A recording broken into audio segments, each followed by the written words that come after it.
Assalamualaikum warahmatullahi wabarakatuh. Perkenalkan, nama saya Raisa Miftah Jafera dari kelas 11-7.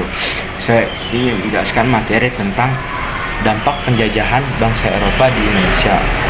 Penjajahan bangsa Eropa di Indonesia ini berlangsung sangat lama hingga berabad-abad, sehingga meninggalkan dampak yang signifikan dalam berbagai aspek kehidupannya. Dampak ini terdapat di berbagai bidang, yaitu bidang politik, bidang ekonomi, bidang sosial, bidang pendidikan, bidang budaya, dan bidang infrastruktur. Dampak pada bidang politik yaitu hilangnya kedaulatan dan sentralisasi pemerintahan. Hilangnya kedaulatan ini adalah sistem kerajaan dan pemerintahan lokal digantikan oleh kekuasaan kolonial. Sementara sentralisasi pemerintahan yaitu Belanda menerapkan sistem pemerintahan yang sentralistik, yaitu mengurangi otonomi daerah kekuasaan daerah. Selanjutnya dalam bidang ekonomi, sistem yaitu ada sistem tanam paksa, eksploitasi sumber daya alam, dan perubahan pola ekonomi. Dalam sistem tanam paksa ini, para petani dipaksa menanam tanaman ekspor seperti kopi, teh, dan tebu yang menguntungkan rakyat Belanda tapi merugikan rakyat lokal. Yaitu selanjutnya ada eksploitasi sumber daya alam, di mana penjajah mengeksploitasi kekayaan alam Indonesia untuk kepentingan Eropa. Dan terakhir ada perubahan pola ekonomi, yaitu dari ekonomi tradisional ke ekonomi komersial yang berorientasi ekspor. Selanjutnya bidang sosial. Dalam bidang sosial ini ada dua dampak, yaitu ketimpangan sosial dan kerusakan struktur sosial. Timpangan sosial, masyarakat pribumi ditempatkan di kelas bawah, sementara bangsa Eropa mendominasi di kelas atas. Lalu kedua ada kerusakan struktur sosial, di mana tradisi dan adat istiadat rakyat lokal tergeser akibat pengaruh budaya bangsa Eropa. Selanjutnya dalam bidang pendidikan, itu ada pendidikan terbatas dan munculnya kaum intelektual. Pendidikan terbatas yaitu pendidikan hanya diperuntukkan bagi golongan tertentu, terutama anak-anak bangsawan dan Eropa. Kedua ada munculnya kaum intelektual, yaitu pendidikan yang diberikan Belanda melahirkan tokoh-tokoh nasionalis dan kritis seperti Insinyur Soekarno, Dr. Muhammad Hatta, dan Sejarri.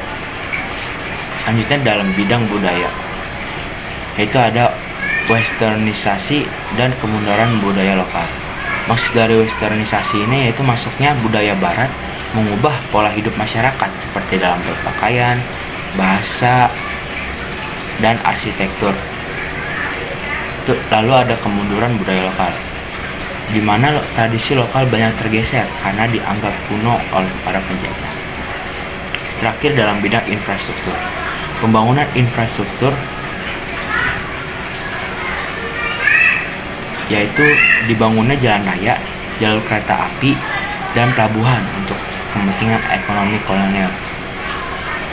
Dan terakhir kerja paksa atau rodi, yaitu di mana rakyat dipaksa bekerja tanpa upah untuk membangun infrastruktur tersebut. Meskipun penjajahan membawa dampak negatif yang besar, pengalaman ini juga menjadi pemicu munculnya semangat nasionalisme yang akhirnya membawa Indonesia menuju kemerdekaan. Selain dampak negatif ini, terdapat dampak positifnya. Meskipun harus diakui dampak negatifnya lebih dominan, tapi dampak positif ini juga bisa dapat diimplementasikan pada masa kini. Dampak positifnya itu adalah 1. Pengenalan teknologi modern, 2. Sistem pendidikan, 3. Pengembangan infrastruktur, 4. Administrasi dan tata kelola, 5. Pengenalan tanaman komersial, 6. Pertukaran budaya, dan 7. Kesadaran nasionalisme. 1. Pengenalan teknologi modern. Bangsa Eropa membawa teknologi baru seperti sistem irigasi yang dapat digunakan di area persawahan. Lalu ada pengolahan hasil bumi dan alat transportasi modern seperti kereta api.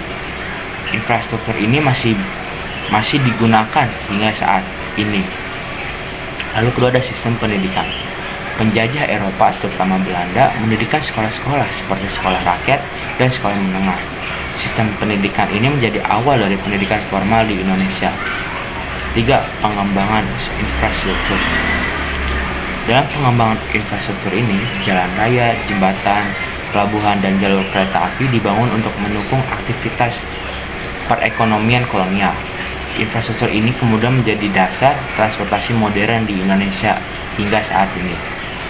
Lalu keempat ada administrasi dan tata kelola, yaitu sistem administrasi dan tata kelola pemerintahan modern diperkenalkan seperti pencatatan kependudukan, pembagian wilayah, dan sistem hukum tertulis. Yang kelima ada pengenalan tanaman komersial, yaitu tanaman seperti kopi, teh, dan tembakau diperkenalkan di Indonesia, yang kemudian menjadi komoditas ekspor utama dan bagian penting dari perekonomian negara. Lalu ada keenam, ada pertukaran budaya, di mana kehadiran bangsa Eropa ini memperkenalkan budaya Barat seperti cara berpakaian, musik, seni rupa, kuliner, yang kemudian memengaruhi budaya lokal. Lalu terakhir ada kesadaran nasionalisme. Penjajahan memicu kesadaran bangsa Indonesia akan pentingnya persatuan dan kesatuan untuk kemerdekaan.